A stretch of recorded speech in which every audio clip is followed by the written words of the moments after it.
anticipation is over and the guns have fallen silent as the Gallagher brothers of Oasis have officially buried the hatchet after a 15-year feud. The legendary band have announced they will reunite for a tour across the UK and Ireland with more dates on the horizon.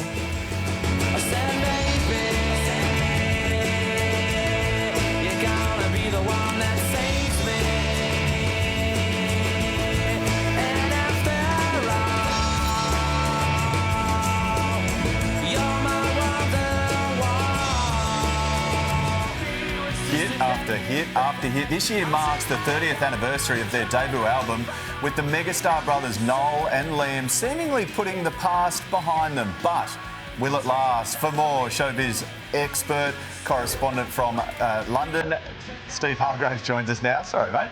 Oasis, what about this? So, when it comes to rock and roll feuds, these guys are epic. What happened? How did they bury the hatchet? Well, you know, that's the big question. Apparently, it was Liam that reached out to Noel with a phone call. Noel did actually lay that gauntlet down a few months back and said, give us a ring. If you want it, give us a ring. Because for a few years, it's been Liam that's been saying, let's get back together. And I think today what the big conversation has been really, which is quite interesting, is it all about the money? Because the money figures come up when they sort of get back together like this. £50 million apparently, so what's that, about 100 Oz dollars for these dates, with a world tour to come. But genuinely, we interviewed Liam on Sunrise a couple of years ago. I think it's in his heart that he just wants that legacy of the band to like stand up. And he wants to play to a bunch of kids that never got to see Oasis before. So there is a bit of heart, there is a bit of passion in it, but yeah, their wallets will be very fat after this tour. Oh, wow. Right, so it was a combination of needing to top up their super, bury the hatchet and get on stage again, maybe. Yeah, I think so now. I think what's really interesting is the last few years, Liam has had a surge in popularity because he started playing Oasis songs to the kids. And Noel was sort of happy doing his own thing. And then Noel went through a very expensive divorce a few years ago. So, hey, that may play a part in there somewhere along the line. But really, it's that idea of they just want a new generation to be able to go and see them. And we do think this will be. I mean, this is, what, 14 UK dates for now. But it says it's going to be a world tour. And the big rumour is, end of next year, Australia may be beckoning. That's what we're hearing. Really? So we do. But the big question, of course, beyond that is if they make it that far.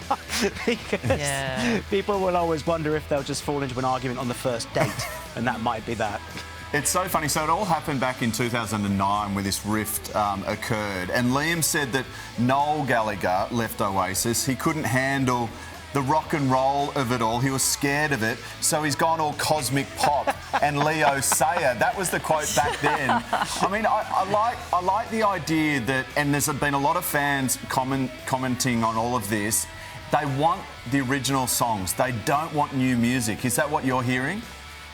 Yeah, to be honest with you, the rumours are that there's no new album on the cards. They're sort of, at the moment, saying that that's not going to come. I mean, maybe survey down the line, that might be something that they sort of do. But at the moment, hey, they've got a whole set of greatest hits ready to roll, haven't they, really? So I think they can just crack on and sort of blast out those hits. So tickets are on sale this week. People are already saying it's going to be up there with the sort of levels of hysteria that Taylor Swift generated as well. And it remains to be seen if more dates get added, so they can kind of show Swiftie a thing or two about how many days you can fill Wembley for. Yeah, exactly. I mean, getting in a room and doing new music would be probably 15 steps further than this. Let's get the tour organised first. What's that haircut? Is it the mod haircut? Is that what they call it, where they grow it over the... Are you going to get one of those? I was going to say there'll be a lot. Yeah, I've got it underneath this wig here, getting it ready. So there's going to be a lot of mod haircuts at Wembley. There'll also be a lot of bald heads by this point, but also a lot of their kids. That's very true. Their kids will all be there because the whole new generation knows all the songs already. Exactly. So it'll be absolutely packed. But odds of 4 to 1 that they don't make it past about 10 shows. No, don't say that. I really hope they do. We'll keep them got tickets for the late show. Separated. They'll do it. We'll keep them in separate hotels, separate buses. Okay, thank you, Steve. Yeah, Great keep it story. businesslike.